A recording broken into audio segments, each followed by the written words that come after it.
Dopo quasi 50 anni di pratica artistica, mi piacerebbe poter dare una definizione compiuta dell'arte, ma mi rendo conto che non è facile e che forse il fascino dell'arte sta proprio nel fatto che non la si può chiudere dentro una formula definita. L'opera artistica in effetti mette in scena tutte le contraddizioni dell'uomo. È una cosa seria, ma anche un gioco infantile. Utilizza metodo e ordine, ma può esprimere il caos. È innocua, ma può essere dirompente, e le dittature lo sanno benissimo. Ambisce all'eternità, ma realizza cose effimere.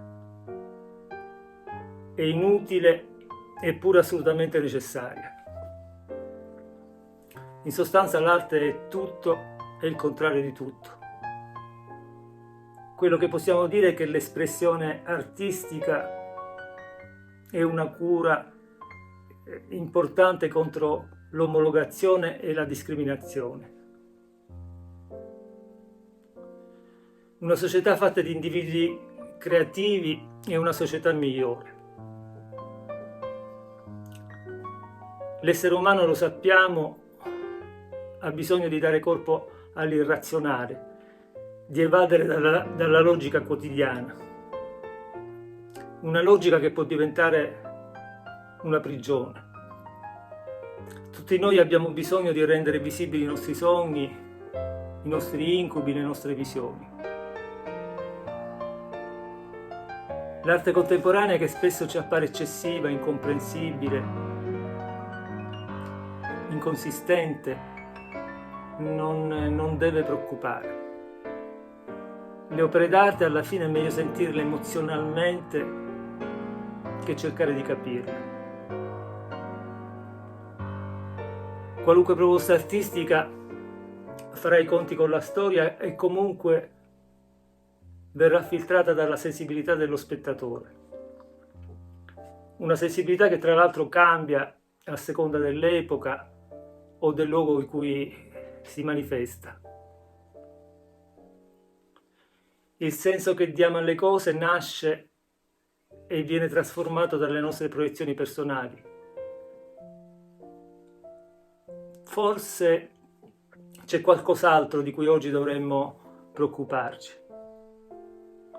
I tempi di osservazione del lavoro creativo si sono ridotti ai minimi termini. E questo vale anche per il giudizio critico. L'overdose di immagini a cui siamo sottoposti tende a renderci spettatori passivi.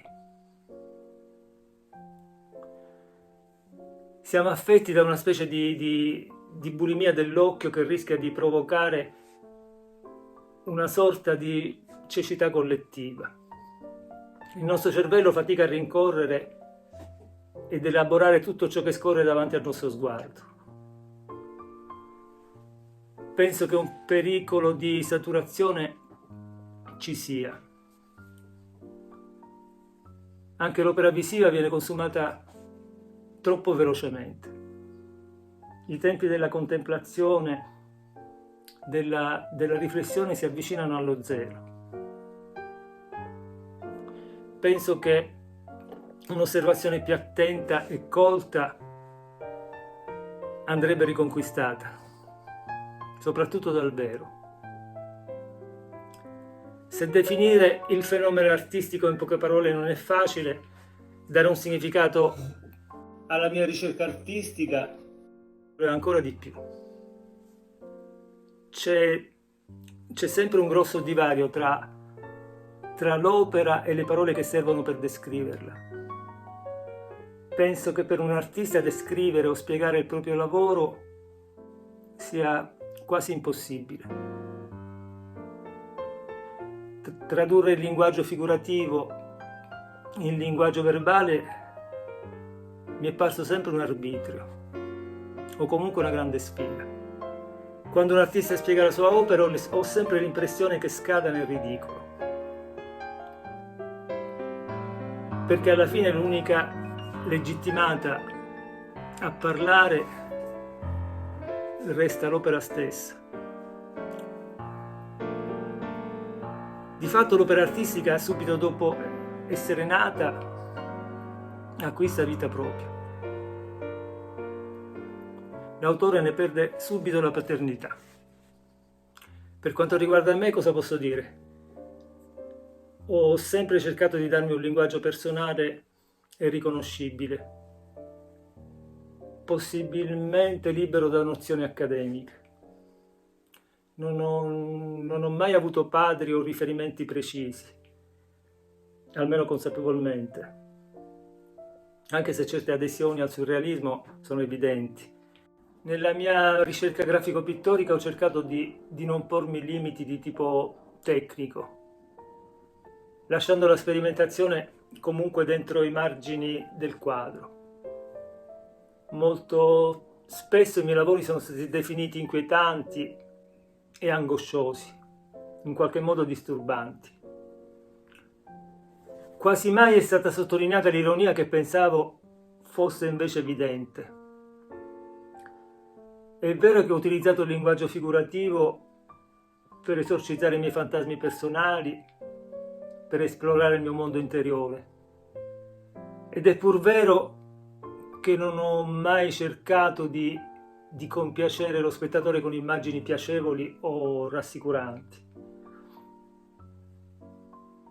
Sembrerà strano, ma il primo a essere insofferente verso tutto ciò che ho prodotto e produco sono io stesso. La verità è che la scelta del repertorio tematico non è frutto di una precisa volontà. Nella maggior parte dei casi sono i soggetti e i contenuti stessi a manovrarmi. Non credo sia così strano. Alla fine l'autore non può che mettere in scena il proprio vissuto personale. Apprezzo il coraggio di chi ha scelto di appendere in casa propria un mio quadro. Sappia che ora quell'opera corrisponde più a lui che a me.